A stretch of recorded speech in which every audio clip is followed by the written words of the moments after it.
Hallo liebe FC Bayern München Fans, heute gibt's meine Bundesliga-Prognose für das Heimspiel der Bayern gegen den FC Augsburg am 19. Spieltag.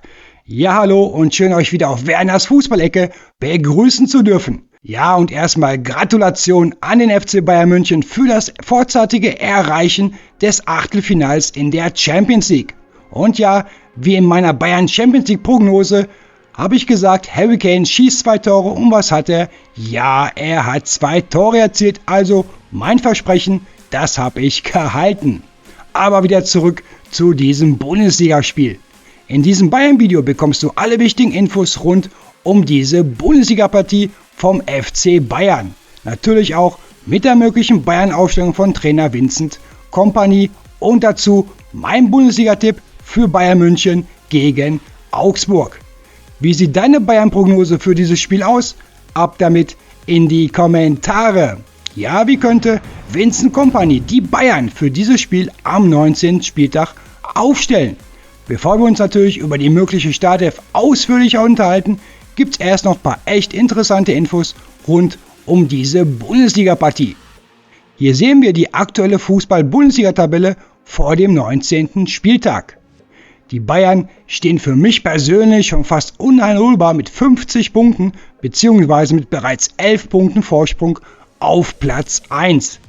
Denn, sind wir mal ehrlich, zum Beispiel der BVB, aktuell Zweiter der Liga, müsste schon 4 Spiele mehr gewinnen bzw. die Bayern 4 Spiele verlieren, dazu aber auch noch die mega Tordifferenz.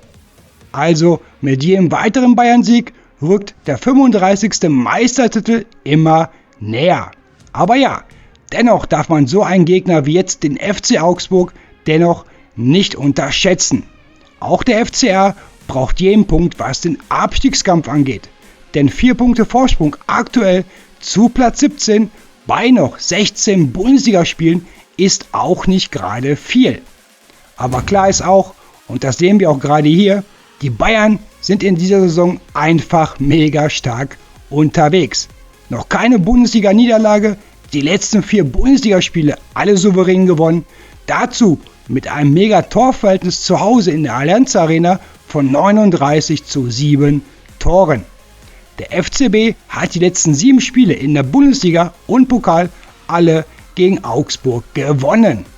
Dazu liegt der letzte Punktverlust, was die Heimspiele gegen Augsburg angeht, auch schon ziemlich lange zurück. Das war beim 1:1 in der Saison 2018-19. Ja, und wer schoss die 1:0-Führung der Bayern? Richtig, Arjen Robben. Gut, und die letzte Heimniederlage gegen den FCR liegt noch länger zurück. Das war bei der 0:1-Niederlage in der Saison 2014-2015. Also ja, natürlich geht Bayern München als haushoher Favorit in dieses Bundesligaspiel. Auch wenn natürlich die letzten Wochen, was die Menge an Spielen angeht, schon ziemlich hart waren. Aber alles andere als ein Heimsieg jetzt, sind wir ehrlich, wäre schon mehr als eine große Überraschung. Könnte natürlich sein, dass Bayern-Trainer Kompany jetzt in dieser Bundesligaspiel schon ziemlich viel rotieren lassen wird, was die Aufstellung angeht, aber dazu ja gleich mehr im Video. Und hier sehen wir auch noch mal kurz die letzten Spiele vom FC Augsburg. Ja, seit 5 Spielen ist man mittlerweile ohne Sieg.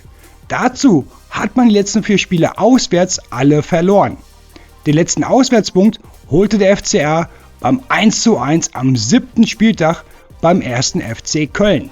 Das Positive für die Augsburg-Fans ja, immerhin hat man in den letzten 2 Bundesligaspielen jeweils ein Tor erzielt. Die Spiele wie am nächsten Spieltag gegen FC St. Pauli, das sind Spiele, wo man die Siege holen muss. Gegen die Bayern will wohl kaum jemand in Augsburg mit 3 Punkte rechnen. Bevor wir gleich zur möglichen Bayern-Aufstellung kommen, schauen wir uns noch eben die erfolgreichsten Bundesliga-Torschützen und Vorlagengeber beider Teams an. Klar, beim FC Bayern ist es Top-Torjäger Harry Kane, gut zuletzt auch mit 2 Toren in der Champions League, wie aber auch mit seinem Treffer zum 2:1 in Leipzig am letzten Spieltag. Oder aber auch natürlich Michael Olise, Luis Diaz, dazu Serge Gnabry, jetzt mit 2 Toren in den letzten 2 Bundesligaspielen. Aber alleine Harry Kane hat mehr Tore in der Bundesliga als der komplette Augsburg-Kader mit 20 Toren nämlich zusammen. Gut, bei den Augsburgern ist zumindest aktuell Offensivmann Alexis Claude Maurice mit 2 Toren aus den letzten 2 Bundesligaspielen schon ganz gut in Form.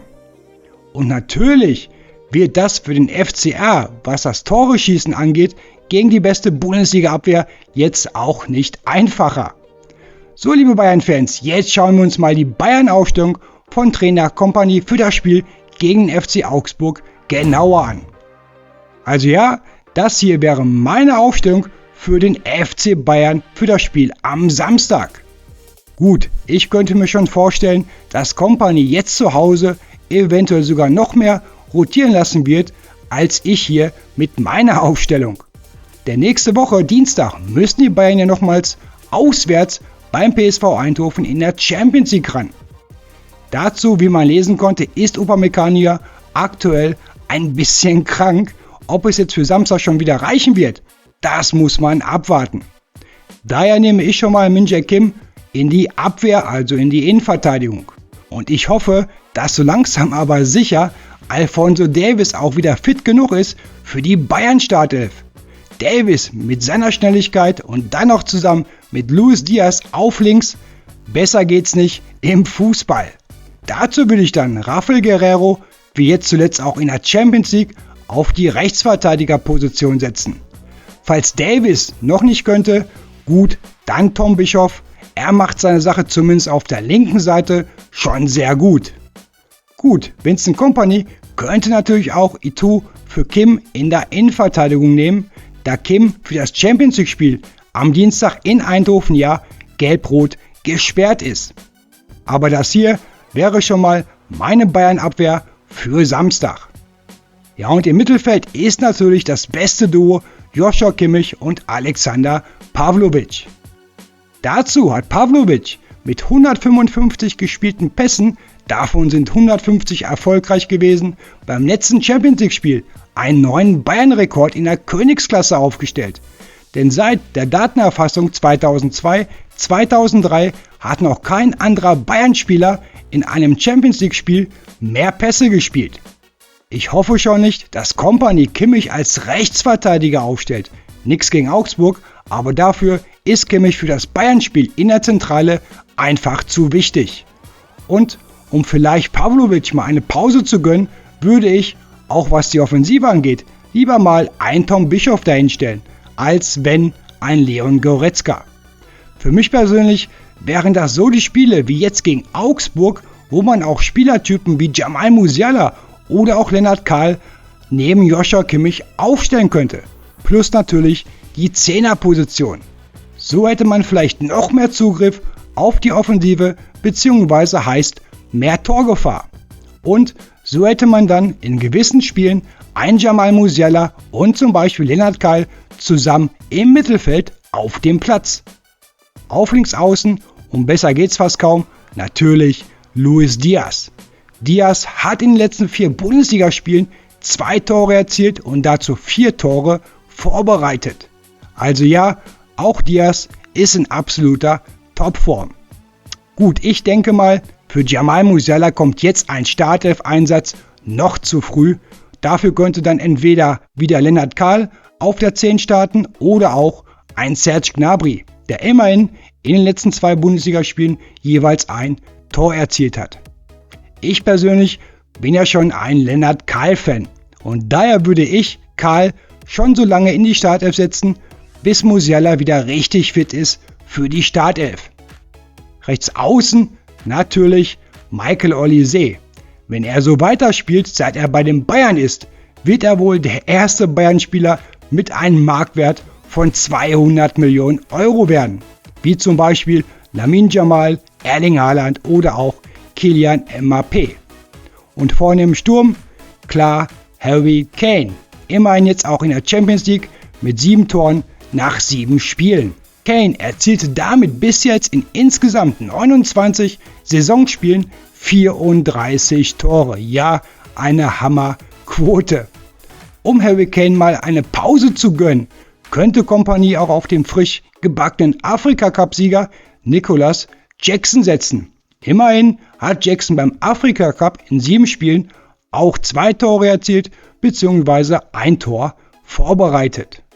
Dazu könnte dann auch in der zweiten Hälfte, je nach Spielstand, links außen Wisdom Mike für zum Beispiel Luis Diaz kommen, um auch mehr Spielpraxis sammeln zu können. Oder auch Innenverteidigertalent Cassiano Chiala könnte man in der zweiten Halbzeit für mehr Spielzeit bringen. Trotz der Verletzungsprobleme aktuell, aber auch gerade in der Abwehr, hat Bayern-Trainer Kompany immer noch genügend Spielerpotenzial auf der Bank. Natürlich darf man jetzt den Fehler nicht machen und den FC Augsburg unterschätzen. Denn dann kann so ein Spiel auch mal schnell in die Hose gehen, hat man ja beim 2:2 zu Hause gegen Mainz gesehen. Wenn die Bayern aber so konzentriert auftreten wie in den meisten Saisonspielen bis jetzt und auch nicht viel zu rotieren lassen, dazu seine Offensivstärken aufspielen kann, ja dann sollte es auf jeden Fall der 9. Bundesliga-Heimsieg werden. Wie würdest du den FC Bayern gegen Augsburg aufstellen? Ab damit in die Kommentare. Ja, mein Bundesliga-Tipp für Bayern gegen den FC Augsburg ist ein 3:1 Heimsieg für den FCB. Wie sieht deine FC Bayern-Prognose auch? Auch damit ab in die Kommentare. Hat dir meine Bayern-Bundesliga-Vorschau gefallen?